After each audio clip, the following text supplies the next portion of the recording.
Hello and welcome back to the channel. LC here, your guide to all things RPG related, and today we'll be diving into another guide for Chrono. Today's topic of discussion will be crafting and acquiring the best equipment in the game, including weapon, armors, and accessories.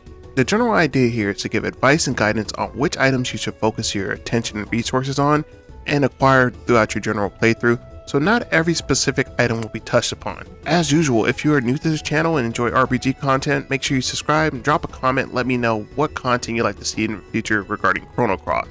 Okay, let's get started. Okay, as a bit of a disclaimer, as I mentioned before, we'll only be reviewing what is deemed the most powerful equipment by the collective community, so if you would like a complete breakdown of every accessible piece of equipment, check the description of this video for further info. So to start this off, let's break this down into 3 different categories: weapons, armor, and accessories. So let's lead off with weapons. Unfortunately, gone are the days of having ultimate weapons for each cast members a la our Chrono Trigger days. Due to the increased roster size, most characters will share an ultimate weapon by proxy, either with a rainbow or prism crafted ultimate weapon. So let's start off with how to even craft a rainbow and prism sets. So to start off with, we need the man, the myth, the legend, Zapp. I dropped a video earlier this week describing how to recruit the entire playable cast, so check that out for more details, but in essence, you just stroll up to his workshop in Homeworld and this will allow him to join. Up next, you need to complete the entirety of the Restore Marble quest. Again, links for a guided walkthrough will be available below as well in the description. After all the ghouls have been banished from Marble and Homeworld, the Master Hammer can be obtained from this individual here for 10 grand. Up next, you'll want to bring Zapp along to meet his alternate self in another world in Termina. After a short dialogue screen, you'll now have the ability to craft rainbow and prism armor at this location going forward. Unfortunately, you don't get that kick-ass axe after working on. Up next, let's talk some materials. Here's a standard overview of what most rainbow and prism equipment require. The most unique thing on this list by far is going to be rainbow shells that come in a fairly limited quantity throughout your playthrough, coming in at 19. Most players, myself included, tend to average around 10, as that's the amount that can be found via most world map chests and a few side quests. The remainder either have to be stolen or are rare drops from one-time opponents. I'll leave a list to the location of each shell to make sure that you guys can get them all. So right out the gate, first and foremost, this means that you won't be able to create ultimate armors and weapons for the entire roster in one playthrough, which is okay because you only have 3 playable characters at any given time, so swapping out armor is quite okay until you're on your second or third playthrough.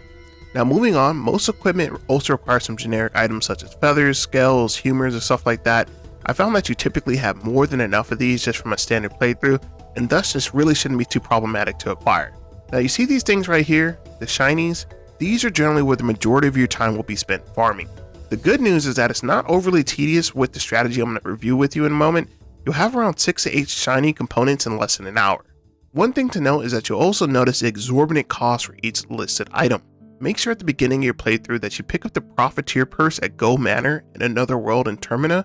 Put this on Surge at the very beginning of the game, and you should have more than enough money for all your final gear needs. So to preface this, for the shiny materials, there's going to be 2 real main means of acquisition. Either by farming utilizing a summon which will provide the necessary drop when you defeat said foe with the summon, and the other way is going to be farming the respective charms for each shiny resource and then disassembling them.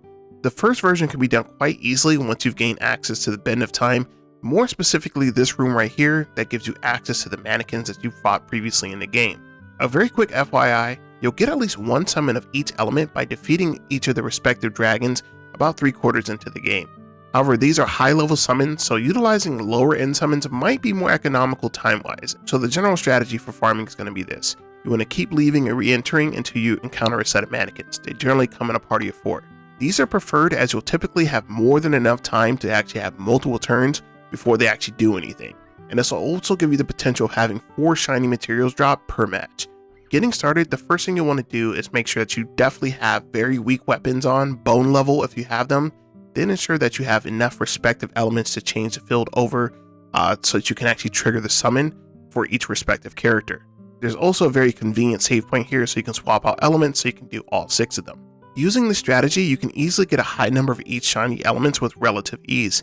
The only major time suck is running into this opponent which feels compelled to give you their entire life story before you get a chance to run away. Now for the second method, which requires a great deal more legwork and a lot more patience to acquire. You can farm the respective charms for each element as indicated here. I've only stuck with the most consistent way to get them, as rare steals from bosses or one-time dungeons can easily be missed. Now the team comp you'll want to run for this is going to be Surge, Kid, and Fargo. as this gives you much more opportunities to steal per match. The shiny Dew can be acquired by disassembling the C charm, and this can be stolen as a casual steal from Sidesteppa. And then we have the shiny Ember, which can be acquired from disassembling the Flame charm. This is a common steal from Lava Boy. It can also be found on Mount Pyre. And then we have the shiny Leaf. The easiest way to acquire this material outside of summons, honestly, is going to be the Antitoxinal Cap, as well as the Forest charm, which can be stolen by the Prey Mantis in Gaia's Navel. Moving on to the shiny Salt, the Angel charm is going to be the easiest way to get this. And this is going to be a common drop from Mastermune enemy, which can be found in Terror Tower and also a portal in Bend of Time. I generally recommend doing the Bend of Time one, as Terror Tower is a one-time dungeon.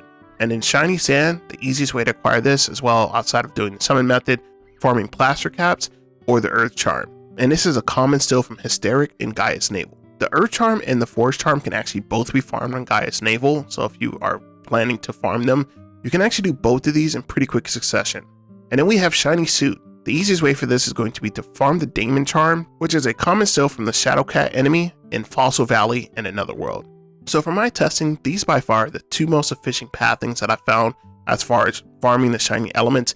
There may certainly be other methods of farming that crop up. Let me know what you guys come up with in the comments below. I'm always down to incorporate some new methods. Okay, now that you've gotten all the resources together, one of the more critical questions is, what should you invest your resources into unlocking? Now this comes down to a complete player preference, so I'll just provide a few general pointers. Unless you plan on doing another run through New Game Plus, the Mastermune is definitely the most optimal equipment for Lynx and Surge that you can acquire throughout the game. I would typically save that money for other equipment. Next up, let's discuss who can equip what. So starting with swords. A total of 6 characters can equip swords in this game, making the Spectral Sword, which comes in at 53 attack and 86% hit percentage, a pretty compelling option depending on what characters you're rocking. So I generally advise making at least one of these. Moving on, only one character can actually rock the Prism Dagger, which is Kid, which has an attack of 69 and a hit percentage of 93%. If you recruit her during the game's events, I would typically recommend getting this forged because she's a really strong character, so you're going to have her a lot. And then moving on, we have the Spectral Glove coming in at an attack of 64 and hit percentage of 89%, which 12 characters throughout the entire cast can equip, and it actually includes some of the best characters in the entire roster. I would strongly advocate for creating at least 1 or 2 of these, as some of these characters will definitely be utilized at one point or another throughout your playthrough. And then moving on, we have the Rainbow Axe coming in at 68 attack and 85% hit percentage. I actually typically only make one of these for Karsh, as Zappa does have his Master Hammer, and I didn't really utilize either Leah or Fungi in my comps. And if I did, I would just normally swap off the Rainbow Axe off of Karsh for them. Now, unless you are a diehard Radius or Sprig user, the resources required for Spectral Staff are normally just better utilized for either armor or accessories. It does have decent attack as well as hit percentage, but ultimately outside of Sprig's Doppelganger, I don't typically use either of these characters, so it's up to you, your mileage may vary. Moving on to shot type characters, I typically defer to using Pack of Lies, which is actually found in Terror Tower, as opposed to using the resources to craft the Prism Pellets, as it always is going to critical on aerial opponents, which I like that passive a lot. I typically tend to save the resources for another type of forge, so overall I would not recommend crafting these unless you have both Lucia and Harley in the same team, which is entirely possible, but more often than not, Pack of Lies will get the job done. Then moving on, we have the Crystal Pan, which I typically don't recommend crafting. I think I've only crafted this like one time. It's going to be slightly redundant with Rainbow Pellets and Pack of Lies already existing. They have the same overlay with the characters. Now we have the Almighty Gun class. Now unless you plan on using both Norris and Starkey, this one also might be a bit redundant, as the plasma gun that's discovered in Arnie Village is just slightly weaker than it, and it allows you to save those resources for other things. Then we have Lures, which only Korcha can use, and has pretty decent attack as well. The hit rating is pretty good as well, but I mean, unless you're a Korcha diehard, this is one that I honestly tend to skip. And then the same thing can be said as well with the Boomerangs from Mel and Van. Unless you're a diehard of them and their playstyles, I honestly would just skip that into New Game Plus when you have more Rainbow Shells. So for those 3, really just save them for New Game Plus, for being honest with you.